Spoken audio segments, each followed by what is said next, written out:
इस वीडियो के अंदर हम डिस्कस करेंगे कॉटलन हैश मैप क्लास को। कॉटलन हैश मैप क्लास जो होती है वो बेस करती है म्यूटेबल मैप इंटरफेस के ऊपर।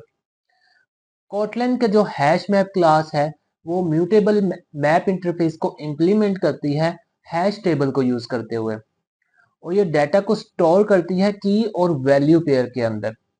चलिए हम अपने एंड्रॉइड स्टूडियो के अंदर जाते हैं और इस क्लास को इम्प्लीमेंट करके देखते हैं। अब हम आ चुके हैं अपने एंड्रॉइड स्टूडियो के अंदर। यहाँ पर मैं एक वेरिएबल बनाता हूँ var माई हैश के नाम से,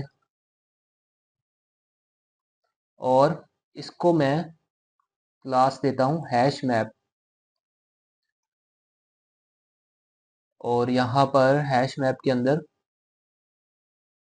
मैं पास करवाता हूँ इंट और स्ट्रिंग टाइप को।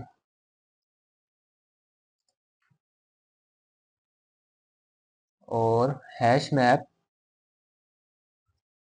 इंट स्ट्रिंग, ये हमने एक एम्प्टी हैश मैप का वेरिएबल बनाया है माई हैश के नाम से। अब हम इसके अंदर वैल्यूज को इंटर करवाते हैं।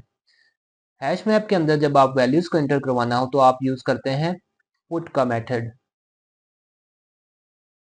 यहाँ पर मैं की जो वैल्यू है वो 1 देता हूँ, और इसके अगेंस्ट जो मैं वैल्यू सेव करवाता हूँ वो है अली।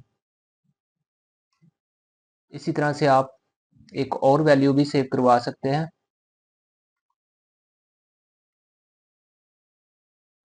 बिलाल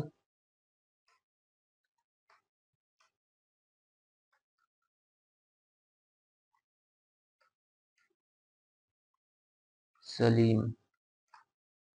अब मैं फॉर ईच लूप के जरिए से इस हैश मैप के जितने भी एलिमेंट्स हैं उनको एक अलग से वेरिएबल के अंदर सेव करवाऊंगा। माई हैश डॉट कीज,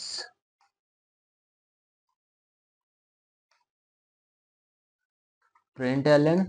अब प्रिंट एलन के अंदर मैं अपने इस हैश मैप की आउटपुट ले लेता हूँ।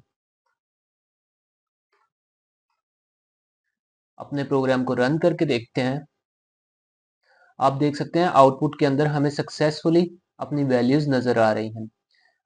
इस तरह से हम अपने हैश मैप की क्लास को यूज कर सकते हैं। होप सो आज की इस वीडियो में आपने ये अंडरस्टैंड किया होगा कि हैश मैप क्या होता है और इसको कैसे यूज कर सकते हैं। Thanks for watching this video.